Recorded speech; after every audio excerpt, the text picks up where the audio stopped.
Hi, where are you watching from? Drop your city and country in the comments. The acoustic environment inside the main suction manifold platform of Port Terminal 14 was a low-frequency, visceral throb that vibrated directly within the chest cavity of anyone daring to cross the threshold. Situated on the edge of a barren, salt-encrusted desert coastline, the massive pneumatic transshipment complex was an industrial cathedral of steel conduits designed to unload million-ton bulk carriers using nothing but sheer atmospheric displacement. The air inside the primary valve gallery was dry, scorching hot from the desert wind, and heavily laden with the bitter, chalky scent of pulverized mineral or burning synthetic compressor seals and the distinct, ozone-like smell of high-voltage static discharge grids. Every 16 seconds, the automated multi-stage vacuum displacement pumps cycled with a deafening, metallic clack thud that sent a visible shockwave through the massive 2-meter-wide reinforced steel pipes arching overhead like the ribs of an ancient leviathan. Gideon Vance stood on the vibrating open-mesh lower deck, his hand protected by a thick, heat-resistant leather rigging glove as he pressed it against the unpainted steel housing of main suction valve number 8. At 89 years old, Gideon was an unyielding, analog anomaly within the fully autonomous logistics network of Aero Transit Global. He wore his classic, stiff canvas field jacket, a garment so heavily saturated with dried grease, mineral dust, and hardened graphite pipe compound that it retained its own rigid structural shape even when hung on a wall.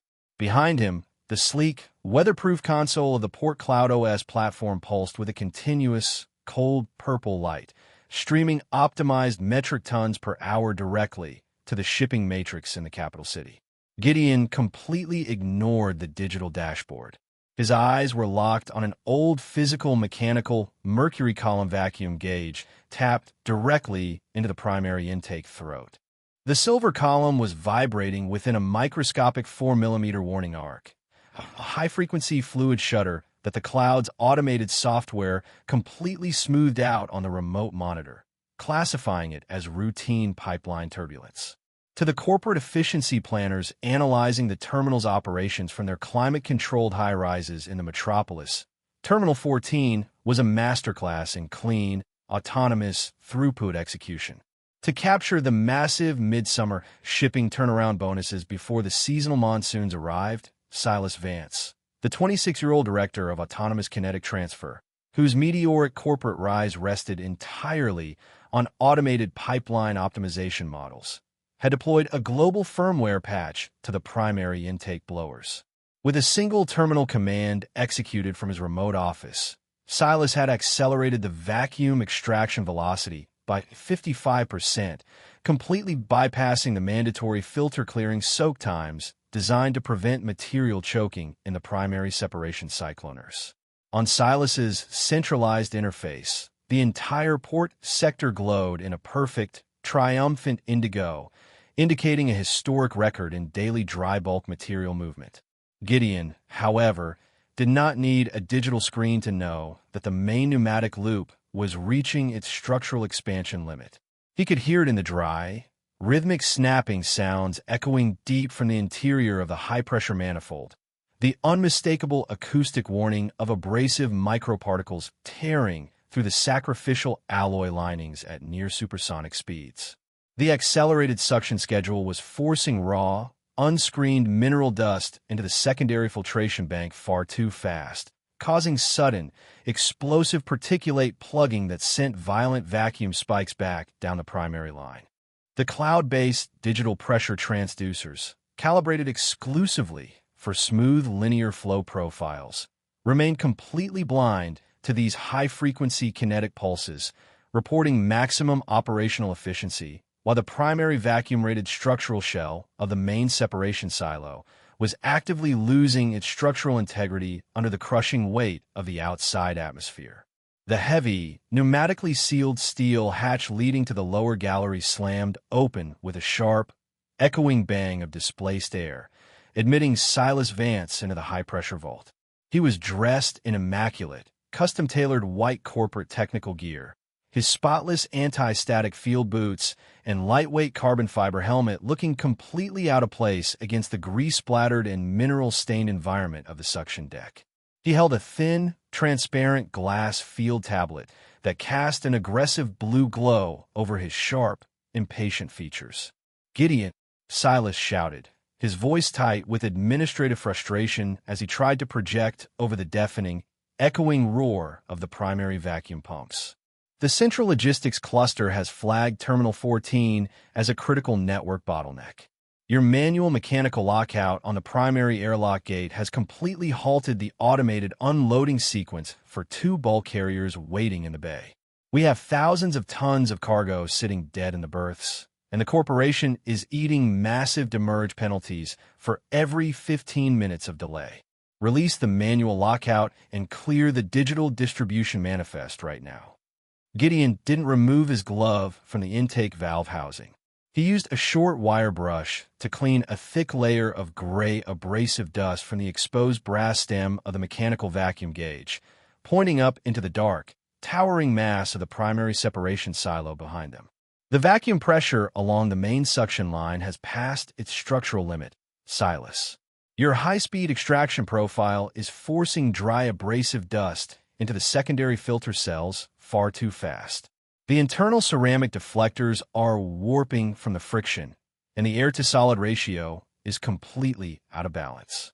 You don't have an optimized pneumatic conveyor. You have an unmonitored vacuum bomb. If you force wave 10 into this sector without dropping the pump velocity and opening the atmospheric bypass gate, the structural shell of the silo will buckle inward from the external pressure and drop 6,000 tons of collapsed steel into the main harbor line. Silas let out a short, highly contemptuous laugh, tapping his glass screen aggressively to display a real-time pneumatic simulation. "Look at the port cloud analytics, old man. We are running a live, multi-layered fluid dynamic simulation that samples air velocity, dust density, and casing wall stress every millisecond. The structural safety index is holding completely steady at a stable 1.8 margin. The optimization software automatically modulates the intake throttles to counteract minor density fluctuations. What you're experiencing down here is just standard mechanical vibration from an old system running at peak economic efficiency. This corporation didn't invest $80 million in autonomous terminal robotics to have its highest margin port facility blocked by an old field inspector who's afraid of a little negative pressure." Silas stepped closer, his boots crunching on the spilled mineral grains as he lowered his voice into a cold, clinical threat. "Let's be completely clear about where you stand, Gideon. Your technical field variance is being permanently archived at the end of this shift. If that manifest isn't verified and the intake gate unlocked within 2 minutes, I am submitting an immediate emergency report for corporate sabotage and operational defiance to executive HR. I will personally terminate your senior medical coverage before midnight, cancel your housing allotment in the terminal settlement, and ensure you spend your remaining years sitting in the industrial dust of the outer rail slums. Sign the clearance or get out of my facility forever." The emergency confrontation did not wait for a corporate board review or a formal legal summons. It erupted exactly 90 seconds after Silas utilized his administrative master key to bypass Gideon's localized lockout and force the central SCADA system to execute the Wave 10 high-velocity extraction profile. Out in the blazing heat of the upper pier, the synchronized scream of 4 massive high-displacement vacuum turbines began to echo through the concrete sea walls, their automated controls driving the negative pressure inside the primary collection core far past its certified engineering thresholds. Gideon didn't argue or attempt to struggle for the terminal console.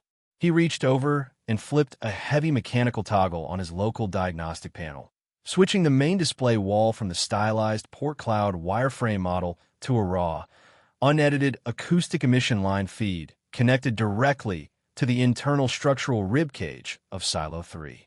On Silas's transparent tablet, the digital port icons continued to pulse smoothly, indicating a flawless, optimized flow of dry bulk material through the conveyor lines. Watch the structural deformation line across the primary cylindrical shell assembly, Gideon said, his voice entirely calm, steady as iron. On the raw analog line graph, the structural deflection curve wasn't holding steady. It rose in a vertical, jagged crimson spike.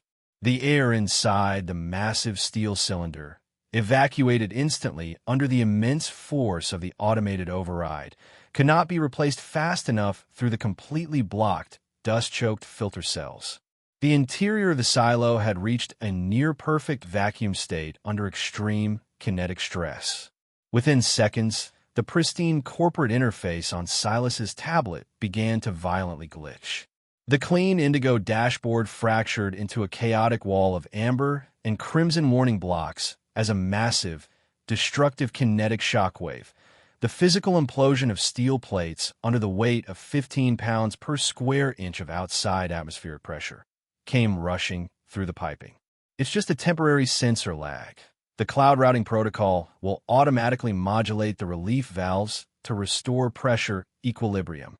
Silas stammered, his fingers sliding uselessly across the frozen touch interface as the terminal began generating a frantic stream of low-level system faults. Silo ring deformation, airlock gate failure, critical structural failure. The software can't modulate an atmospheric implosion. Silas, when the primary structural stiffener rings have already collapsed inward off the concrete foundation. Gideon stated calmly, pointing a heavy glove toward the shaking concrete viewing window behind them. Out on the open pier, the sound of the terminal completely changed. The high-frequency scream of the turbines was suddenly replaced by a terrifying, deep structural boom that vibrated through the harbor bedrock as the primary shell of Silo 3 failed structurally. Under the immense weight of the outside atmosphere, the massive 12-story steel cylinder buckled inward like a crushed aluminum can.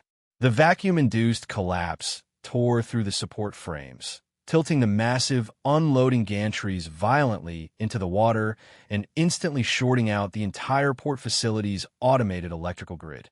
The structural collapse of Silo 3 initiated an immediate, catastrophic pressure inversion throughout the subterranean manifold galleries.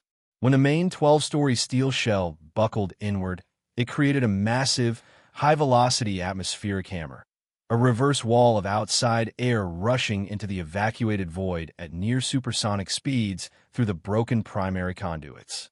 The immense kinetic shock wave tore through the multi-stage filter banks, turning thousands of heavy ceramic filter tiles into a devastating blast of razor-sharp shrapnel that shot down the intake lines. Inside the glass-enclosed control bunker, Silas was thrown violently against the metal console as the primary airlock gate shattered under the immense pressure differential. The thick, multi-layered observation windows turned milky white as the outer panes fractured under the sudden kinetic impact, showering the floor with high-velocity safety glass fragments. Outside, the world had completely disappeared behind a roaring, opaque cloud of pulverized mineral dust and shredded insulation that turned the gallery into a blinding, gray vortex. The emergency isolation dampers aren't responding, Silas screamed, his voice cracking with rising panic as he repeatedly slammed his palm against the dead touchscreen terminal. The cloud. It's trying to run an automated dust suppression sequence, but it's not recognizing the physical loss of the main line valves. The system thinks the lines are still sealed. The software is waiting for an electronic verification signal from an instrument cluster that has been physically pulverized by a wall of air. Silas, Gideon replied calmly. He stood perfectly upright amidst the flying debris, his heavy canvas field jacket providing protection against the razor-sharp dust particles tearing through the bunker's broken door seams. Your system is programmed to manage data streams, not atmospheric physics. It cannot balance a pressure gradient when the valves themselves have been torn from their mountings. Through the cracked viewing window, they could hear the deep, agonizing groan of the main gantry crane structure collapsing into the shipping berth. The massive automated unloading arms, designed to operate without human intervention, were twisting into useless steel scrap as the reverse pressure front ripped through the lower intake galleries. If the expanding vacuum failure breached the high-pressure purging tanks on the upper deck, the sudden structural shock would cause a secondary overpressurization event, tearing the remaining storage silos apart and destroying the entire regional shipping infrastructure before nightfall. Silas stood paralyzed in the choking, dust-filled mist of the leaking bunker, his transparent tablet shattered and covered in white mineral grit, its screen completely dead.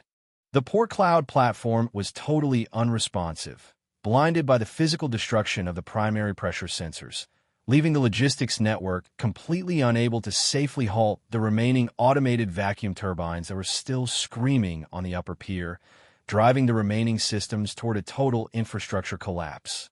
The system is completely dark.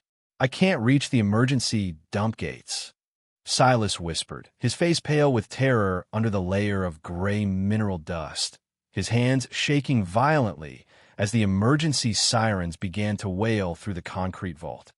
The master server won't accept the emergency shutdown sequence from an unverified terminal.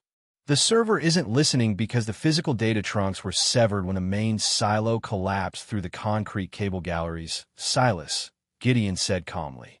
He stepped through the drifting dust cloud, reached beneath his grease-stained oak desk, and pulled out a heavy yellow protective container that was bolted directly to the deep structural steel of the floor. Inside sat an ancient, military-grade manual isolation switchbox, a solid block of cast iron featuring a massive, uninsulated mechanical copper knife switch, and absolutely no digital logic or cloud connections. This is the Federal Maritime Infrastructure and High-Pressure Pneumatic Hazard Mitigation Act of 1986, Statutory Emergency Treaty No. 944. Gideon announced, his voice booming over the sound of the wailing sirens as he placed a thick, heavy green archival brief on top of the iron box. The cover was worn down to the raw cloth, featuring a massive, crimson lead and wax seal impressed upon the lower margin.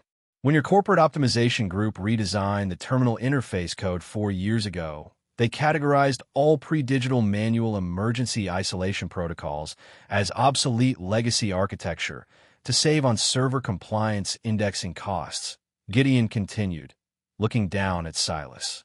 They assumed that an automated port complex with a 99% uptime rating didn't need a physical, non-digital emergency cutoff. Gideon grasped the massive wooden handle of the copper knife switch. But this treaty contains an unappealable, non-expiring federal safety mandate. Section 9, paragraph 44 states explicitly that in the event of an unmonitored vacuum expansion that threatens the structural integrity of a primary regional shipping basin, the senior field inspector holds absolute, unappealable authority to execute a total mechanical isolation. I'm pulling the knife switch, Silas. I am throwing the high-voltage physical shunts. The upper turbine lines are dropping to absolute physical stop positions. The intake gates are locked out. And under federal law, because this catastrophic failure was caused by the deliberate bypassing of physical aerodynamic restrictions, all operating and extraction licenses for Aero Transit Global within this entire basin are immediately frozen, pending a full forensic excavation by government engineers.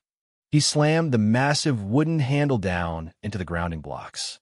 A bright, blinding flash of green electrical arc lit up the concrete gallery as the main power feed to the entire facility's automated grid was physically shorted out and disconnected.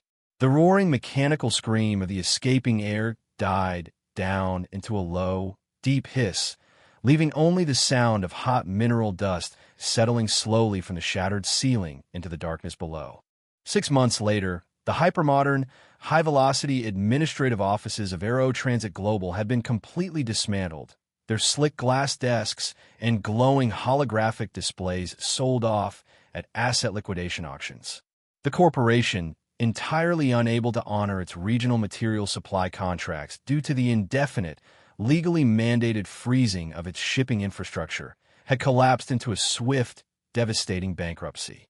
The comprehensive federal safety investigation triggered by Gideon's physical treaty had exposed a widespread corporate policy of intentionally deleting filter resistance and structural deflection warnings from the cloud logs to meet quarterly margins, resulting in severe criminal indictments for the executive board and the permanent revocation of the company's regional operating certificates. Port Terminal 14 was no longer a high-speed logistical hub. It was a quiet, strictly monitored hazardous engineering recovery zone wrapped in yellow federal warning tape. The massive turbine lines on the upper piers were silent on their pads, and the deep suction manifolds were being slowly, meticulously bored out with heavy diamond drills under the watchful eye of federal engineers to physically clear the shattered steel valves. Gideon Vance stood on the concrete observation platform overlooking the ruined shipping berth. The air was cool, clean, and entirely free of the toxic, suffocating smell of burning electrical insulation and hyper-concentrated mineral dust. He wore his same canvas field jacket, though it now bore a heavy, polished brass insignia, identifying him as the Chief Technical Trustee of the Regional Maritime Infrastructure Safety Bureau. The position was non-corporate, backed directly by federal statute, carried absolute operational veto power over any private terminal, and came with a permanent lifetime tenure that no executive board could ever threaten. A figure walked slowly down the concrete ramp from the access tunnel, his posture hesitant, defensive, and deeply humbled. It was Silas Vance. His pristine corporate uniform and high-tech utility were gone, replaced by a faded, generic blue industrial denim jumpsuit. His hands were chapped and stained with dark graphite grease, and he carried a heavy, manual ultrasonic thickness gauge on his shoulder. Following the criminal liquidation of his division, his technical credentials had been permanently flagged and blacklisted across the engineering registry, leaving him with immense personal liabilities and a professional history that no modern firm would ever risk touching. "Mr. Vance," Silas said, his voice quiet, raspy, and completely stripped of its former artificial corporate eloquence. He kept his eyes lowered, looking at the gray concrete near Gideon's heavy leather boots.